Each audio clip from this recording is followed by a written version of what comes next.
and welcome to Betfred Sports Video in the Betfred Network Studio. I'm Katie, joined by the wonderful Betfred's Peter Spencer. How are you doing today, Peter? Yeah, great, thanks very much. Fab. So first of all, Premier League, what's it looking like for the outright winners of that tournament then?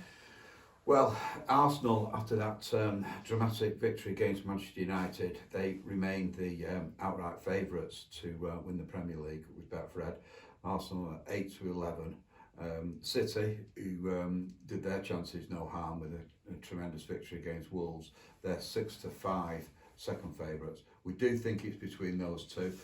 They've pulled away from the others now. United, who obviously slipped up at Arsenal, they've drifted out to 40-1 now. Newcastle, they only had drew, they're 66-1. And Liverpool, well, they're on a massive drift. 400-1 for the Premier League. Never in the history of Betfred has Liverpool been so much amongst the outsiders. Mid-table team now. Crazy. 400-1.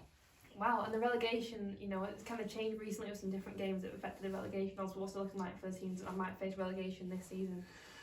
Well, Everton, they're in everybody's minds at the moment with the future of Frank Lampard, etc.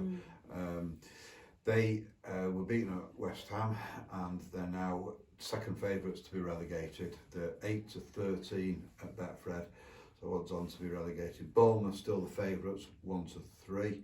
Southampton, they're also odds on, 4-6.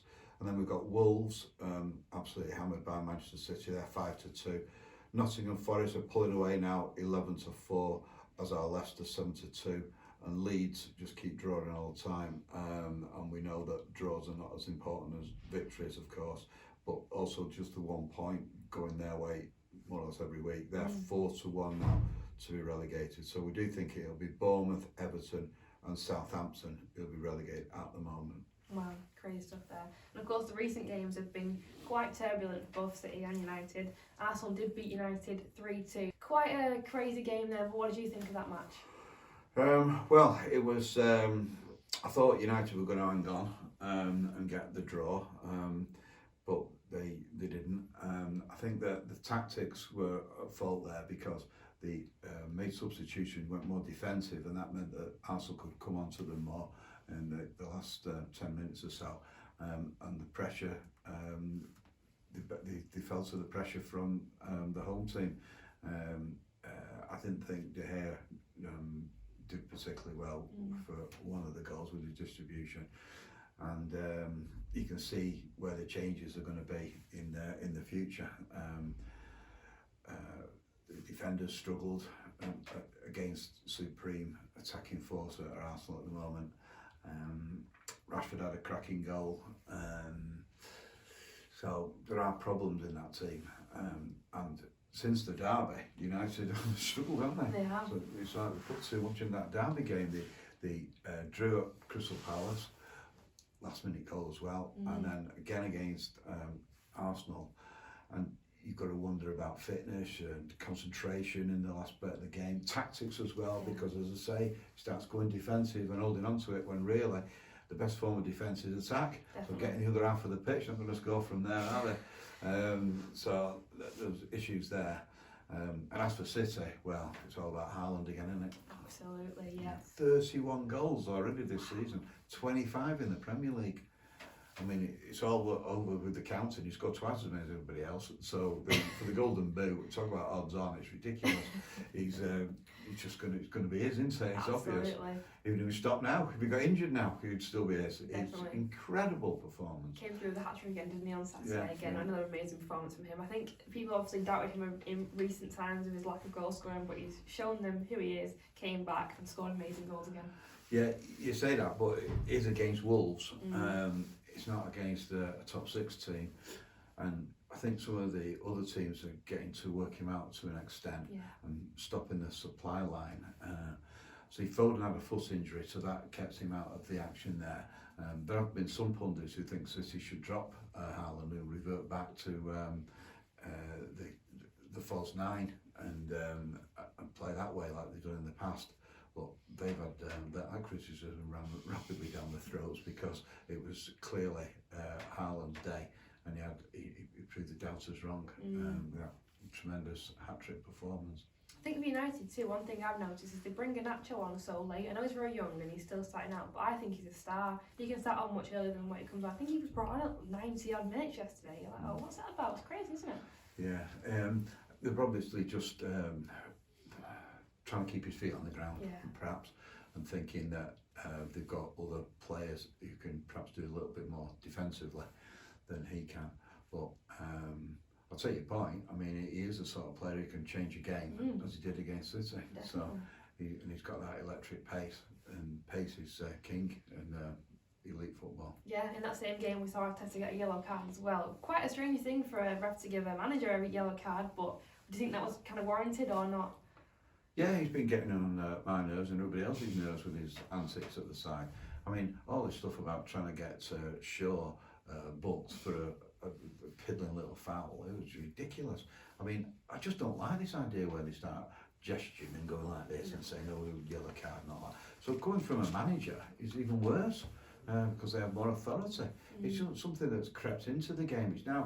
It's sort of 5 or 6 years ago, it's frowned upon, and the commentators say, oh, we don't like that, we don't want that, let the referee do his job. That now it's the norm that players do it. So that's a bad influence of the foreign players who've come to grace our Premier League. They've started introducing these sort of like sneaky little old booking ref tactics. We just don't want it. We certainly don't want it off Arteta. And they say, going about the referees must have had a meeting about that. You don't have to have a meeting to see right in front of you every single week him prancing around the touchline, running around like a crazy head. I mean, it's just not necessary. Absolutely not. It's not needed. His team's pretty good anyway. Why do it? Yeah, What's it all gains about? nothing from that, does he? Because his team, like you say, are amazing, doing really well. So what's he gaining from being this kind of personality? It's quite crazy, isn't it? Yeah, just a bit, yeah. And of course, the EFL Cup returns again this week. United do play Forest on Wednesday with 8 PM kickoff. What's it looking like for the EFL and for that game? Well, to win the EFL outright, United are the favourites. They're 10-11 at Betfred. Newcastle 13-8. Southampton 7-1. And Nottingham Forest, well, they're the outsiders of the 4 semi-finalists. They're 10-1. So on Wednesday we've got Forest 9-2, United 4-6, and the draw, which is the first leg, of course, 11-4.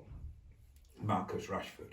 Right, well, what a tremendous goal that was in a game of wonderful goals, but him and Saka's were debatably which was the best goal. Probably Saka's, to be fair, but anyway. Rashford, he's 18-5 to score the first goal for United at Forest. Martial 4-1, Anthony 11-2, Fernandes 6-1.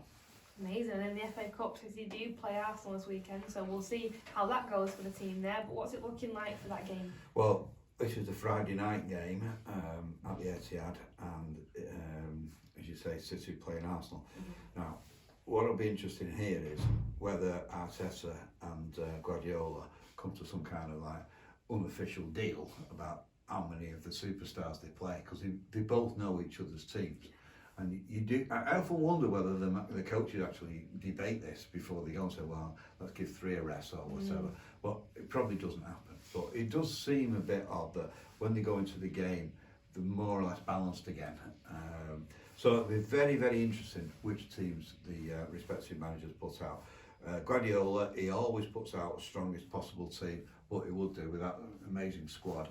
Arteta hasn't got the same depth in squad, so he might be looking to play the same players again. There's no Premier League game, so I'd just say, why don't they just put the strongest teams out and have done with it? Definitely. Because it would put a marker down for the rest of the season, because they've got to play each other twice in the Premier League anyway. That's why the odds are so close between Arsenal and City for the Premier League title. So City are the favourites, 4-6 with Betfred.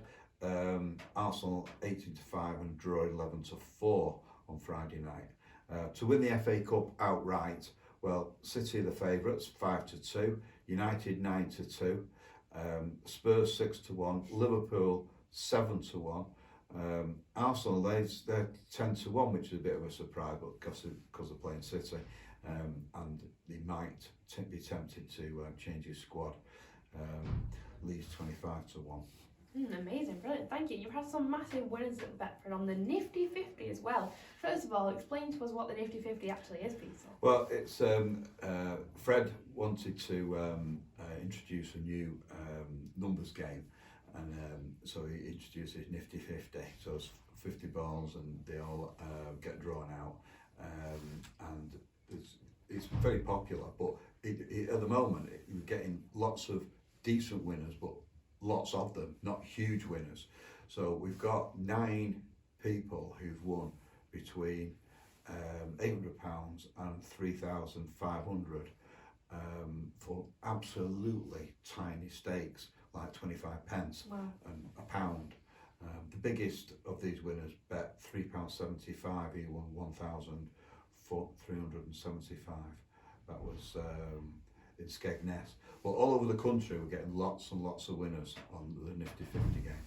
I think there's so much offer at Betfred, isn't there? It's not just betting on these big football matches, but there's lots of games you can play too. There's always something to suit everyone, isn't there, at Betfred? Yeah, well, the Bonus King Bingo is proving more and more popular. That was the one last week where we had somebody who won £10,000 from 10 pence bet.